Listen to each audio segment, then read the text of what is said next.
Hey everybody, hey, this is Chris Riggs with Speed by Design. I want to show you the new 10.8-inch radio. We're going to do a kind of an open box video today. We're going to walk through it. I'm going to explain all the connections, where they go, the differences between the year models, and we're going to start here. So this is the new 10.8-inch high definition radio. This is a CAN bus based radio, just like your factory radio. So it communicates through CAN bus, and I want to show you the back side of it. So what you have is basically a computer. This is our Gen 2 radio, so it adds HDMI output. That is important because later this year we plan to add our new digital dash, and HDMI out will connect to HDMI in on the dash. So that'll be a nice feature that will be added. Yeah, so that's one of the newest features is the HDMI output. Let's go through how this radio connects. If you have the Gen 1 radio, it's basically identical in terms of the wiring, but if you've never done this before, I want to walk you through every single connection today. So here's what we're going to do. We're going to get going. We'll do one at a time. First things first, whenever you remove your factory radio, probably nothing more important than this, start by either taking some colored tape, some zip ties, however you want to do it. But I would strongly suggest that when you pull out your factory, what they call MFD, you might call it the CD player or the radio itself, when you pull that box out, you're going to want to mark all of those connections to signify that those are from the MFD unit, because we're going to reuse a lot of those connections for this radio. You're pulling out your old radio, you're putting the new radio in, so it makes sense that those connections would be reused. So you're going to want to signify that, because what's going to happen is when you pull out that radio and you've got the screen comes out, the AC panel comes out, all three of those do not get reused. They're going to go away. You're going to have a lot of wiring back there, and if you don't mark anything, it might be confusing on what you're looking at. Let me rephrase, it will be confusing on what you're going to look at, because it kind of looks like a spider web of wire. So I would strongly suggest that you mark everything as you do it. It'll make your life a whole lot easier. Now, first things that we're going to do is we're going to build this back table. I would strongly suggest that you get everything connected to the board before you take the radio to the car. If you're having to do this one at a time while looking at all the wiring in the back of where the old radio was, this might be a little bit cumbersome and confusing. So I would suggest kind of pre-building the unit, taking it to the car, hooking up your connections that you have marked, and I think you'll find the process a lot easier. So first off, this is your main audio harness. This is going to provide power, ignition, ground, everything is coming through here. So the first thing we're going to do is we're going to plug this main harness in. And I will mention, really important, if you've not done it by this point, a lot of you probably know to do it, but if you've not done it, make sure you pull the negative off the battery in the car. So before you do any of this stuff and you start messing around with wiring, make sure you pull the negative off the battery so that we're not shorting anything out, blowing fuses and whatnot. So we're going to assume we've done that. So anyway, first connection's in. This is your main audio harness. Comes in. This is going to come in from your factory radio, so you will find this connection on the back of your factory radio. And then the next thing that we're going to do is we are going to hook up our CAN bus plug. So this is our CAN bus communication here. CAN bus is used by the factory to control your steering wheel control. Make sure that's nice and tidy. So these are your first two connections. So if you do not do this properly and you are wondering why you don't have air conditioning control, you don't have factory gauges on the screen, you don't have steering wheel control, it's because there's an issue with this particular plug. So this is your CAN bus plug. Now, if you have a 2009 to 2011 GTR, you will need to run this ground wire somewhere on the frame behind the radio. There's many places to do it. Just find a screw and some metal that's existing, back it off, put the spade connector in, tighten it back down. For 09 to 10 GTRs, starting in 2011, they actually ran the ground wire through the harness itself. That's something to note. So if you go to fire up the car, you're not getting any kind of power to the radio, and you have an 09 or 10, this is why. Make sure you run that ground wire. Again, if you've got an 11 and up, you don't have to do it. You'll be able to bypass that particular connection. Okay, now, here is your CAN bus plug, super important. This particular plug is for the 2011 to 2015 GTR. So if you've got an 09 to 11 US spec car, this is going to plug right in. If you have a 2009 or 2010, you're going to use this 40 pin connector. It'll be issued 40P. And all you'll need to do is plug this in, and you will use this connector. You will not use the 32 pin at all, okay? As you'll see, they Y into one another, so you would use one or the other, and they make it pretty idiot-proof. But anyway, 32 pin for 2011 to 2016 GTRs, 40 pin for 2009, 2010 GTRs. So these are your CAN bus plugs. All right, we're gonna continue going here. You have this dark blue, kind of a royal blue connector. This is for your radio connection. All right, that is gonna go in like so, into the back of the motherboard here. And then this is gonna come in from your factory radio. Again, another connection, both of these connections are coming in off of your factory radio and will be reused, but this is for your antenna radio connection. All right. This particular 32 pin connector is not going to be used for the North American GTR. This particular connector is for the 2008 Japanese spec GTR. There's only a handful of cars around the world that will use this connector, but it is for those cars. So for the sake of our video, for North American cars, you will never use this external 32 pin connector. You can discard it. We include it because this is a world market radio and we will service all cars around the world. So disregard that connector. We can put it to the side. All right. We will need, this is your 4G antenna, and they are going to screw in here. There is no, they are universal.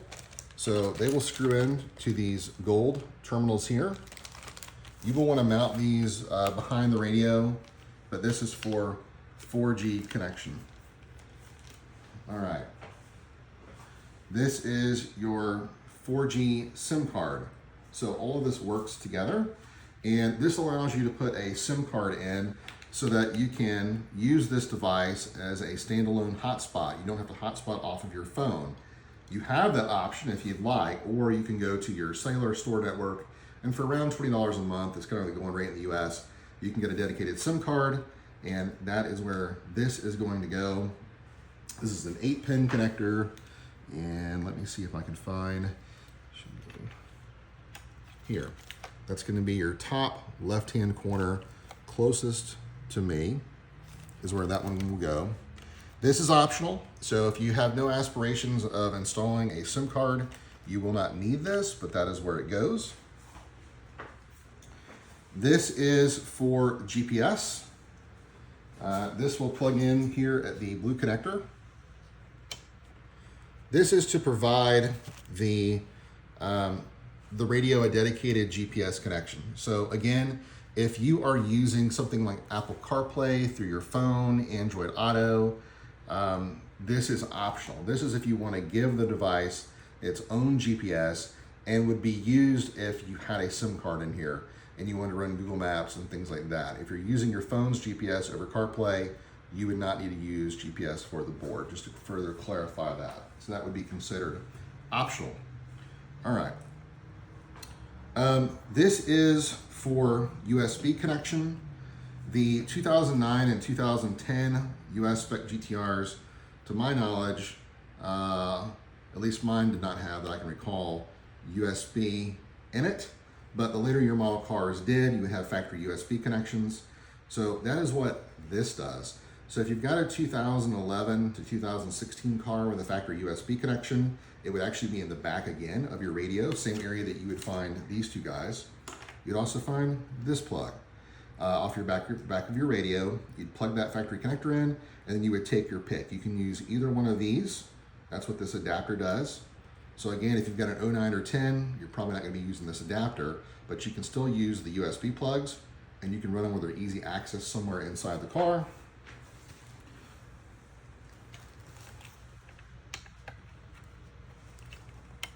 Okay, that is going to go second over from the right.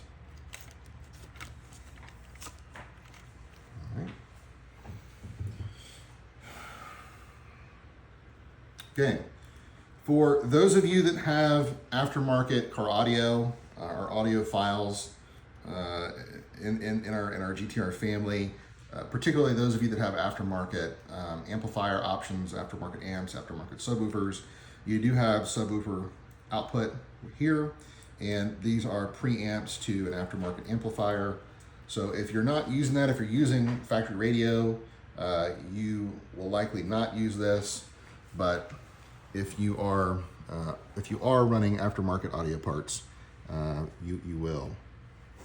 Okay. Let's see. Okay. So it's going to go closest to you. All right. Now,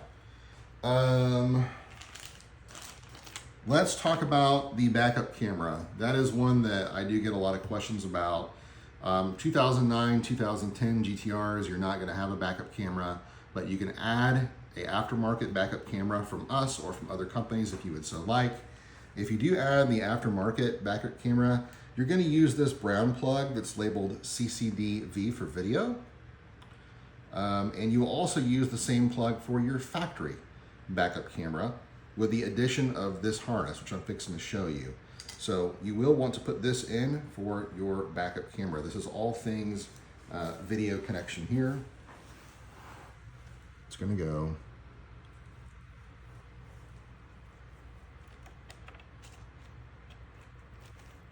there.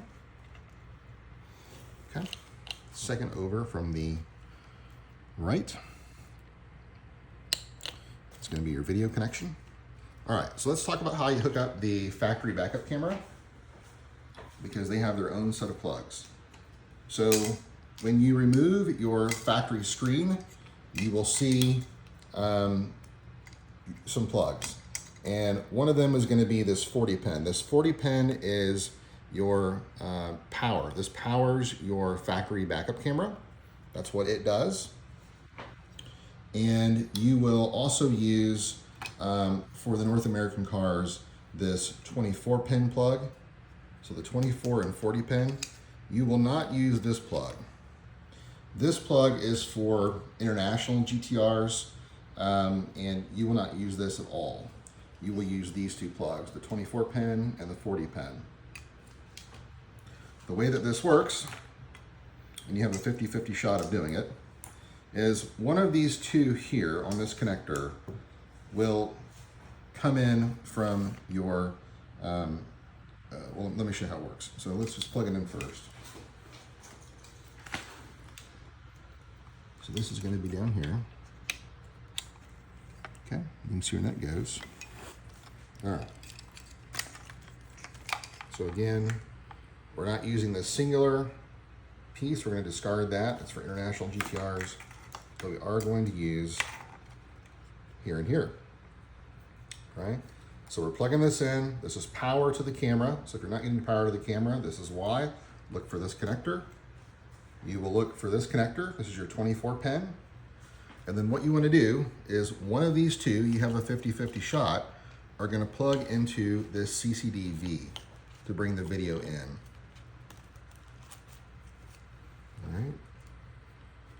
So what you're going to want to do is either turn the car on or turn the ignition on, put the car into reverse, keep your foot on the brake if you have it fired up, put the car into reverse. It should automatically put the car, it should put the radio into backup mode, and it should bring up the screen for the backup camera. If you are not getting video, all you need to do is simply switch. Okay? It's going to be one or the other. So if you're not getting video, just switch it, and you should be good to go.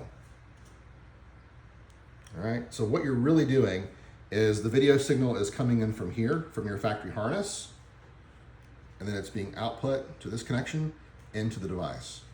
So I hope that makes it really crystal clear. Like I said, if you're not getting video, simply swap these two yellow wires. You've just elected the wrong one, and your video will come right up. All right. This last piece is for if you choose to hotspot off of here and you want to give the unit itself Bluetooth, a Bluetooth microphone for calls, you can do that. It is going to be right here. This is on the same harness that carries your video signal in. You're going to see this input here, and that's just going to snap in. And you can mount this somewhere inside the cabin, and that is if you want to give the radio itself a Bluetooth connection. That is what it's for. Last but not least, I'm just going to mention this as we pertain to the backup camera. The overwhelming majority of you will not need to do this. If everything is hooked up properly, you've checked both of these yellow connections, these yellow connectors, and you are not getting here. If you check both of these and it is not going into the backup mode, okay? So if you put the car into reverse, it does not bring up the backup mode and everything is hooked up correctly, there are only a couple of cars, a handful of cars around the world that you will have to hook up. For example, you have it on the 40 pin for the 09 to 11. It also has this reverse wire here. Both of these are reverse wires, okay? And you will look for the reverse wire here, and you would simply touch these together. There are a couple of cars around the world that Nissan built where the signal is not sent through the main harness. And so we have to manually kick it on. We have to manually bypass it. So if for some reason you put the car into reverse, it shouldn't affect the US cars, but there will be some cars around the world who watch this video. If you go into reverse, it's not pulling up the backup screen. Simply find your CAN bus plug, your main CAN bus plug. Again, 11 to 16 cars, 40 pin, 09 and 10 cars. You will manually find your reverse wire, which is labeled reverse, and you will, depending upon the year model you have, manually touch these two wires together. It should kick on. If it brings it up, you'll just need to solder this connection. That's the only additional step that I would mention. So if you have any questions, give me a call. I think there's a lot of information that we've gone over. Really, the install is pretty simple. Once you have your factory radio out, if you know what you're doing, you can have this in 15 to 20 minutes pretty quickly. If you have any questions, concerns, anything, by all means, give us a call. We're happy to help. And hopefully this gives you a good overview of the radio. Take care.